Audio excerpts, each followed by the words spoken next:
చెప్పండి. తెలుగుదేశం పార్టీని ఒక అగ్ని అంట, దానితో వాయులో పవన్ కళ్యాణ్ తోడయ్యాడు. ఈసారి ఇప్పుడు దాని దెబ్బకు మీ ఫ్యాన్ రెక్కలు ఇరిగిపోతాయి అన్నాడు. ఎన్నిసార్లు తోడే ఉన్నారు, గత 5 సంవత్సరాల నుంచి తోడే ఉన్నారు.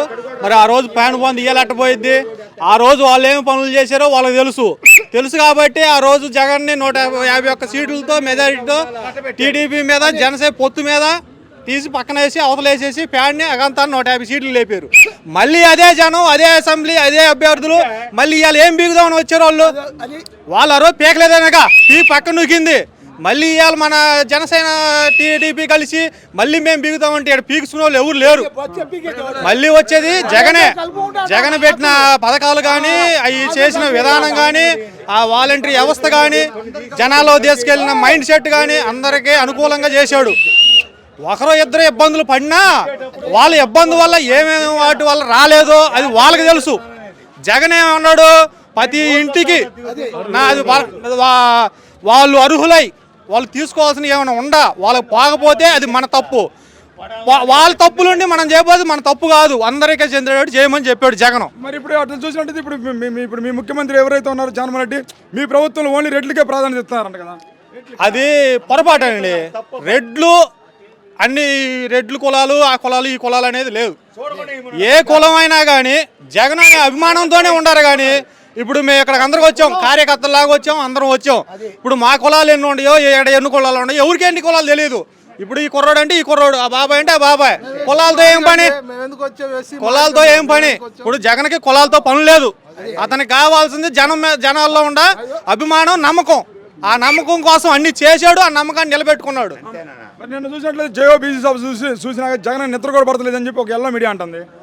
ఇప్పుడు మనకి ఎదురుగా ఒక పగస్తుడు ఉన్నాడు అనుకో, అతని మైండ్ ఏముండిద్ది, ఒరే నాకు పగస్తుడు వస్తున్నాడు రాని ఉండిద్ది.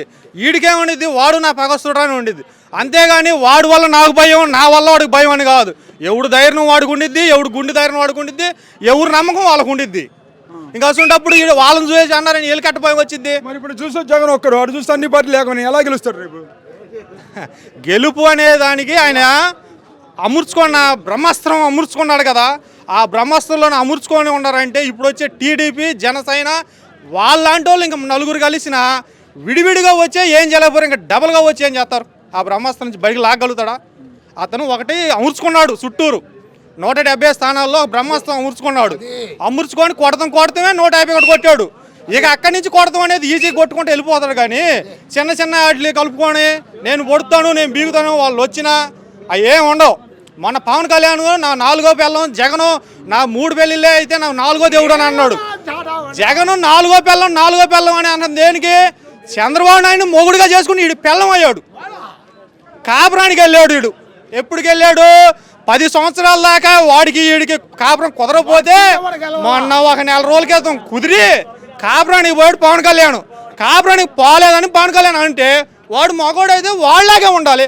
ఒకటి కింద కాపురానికి పోయేది. ఇప్పుడు ఇడాకులు తీసుకునే భార్య కూడా 6 నెలలు పెడతారు టైం. కానీ వీడు 10 సంవత్సరాలు టైం పెట్టుకొని మన కాపురానికి పోయాడు. జగన్ ఎట్ట అవుతాడు 4వ పిల్లం? వీళ్ళందరికీ మొగుడైతేనే కూడా ఒక పార్టీ మీద నిలబడిన జగన్. వీళ్ళందరూ ఎన్ని పార్టీలు? బీజేపీ కలవాలి, బీజేపీకి పిల్లం అయిపోయాడు. టీడీపీ కలవాలి, టీడీపీకి పిల్లం అయిపోయాడు. మొగుడు పెత్తనం ఉండిద్ది, పిల్లం పొత్తు ఉండిద్ది. మొగుడు బజాట్లో మాట్లాడతాడు, పిల్లం ఇంట్లో మాట్లాడిద్ది.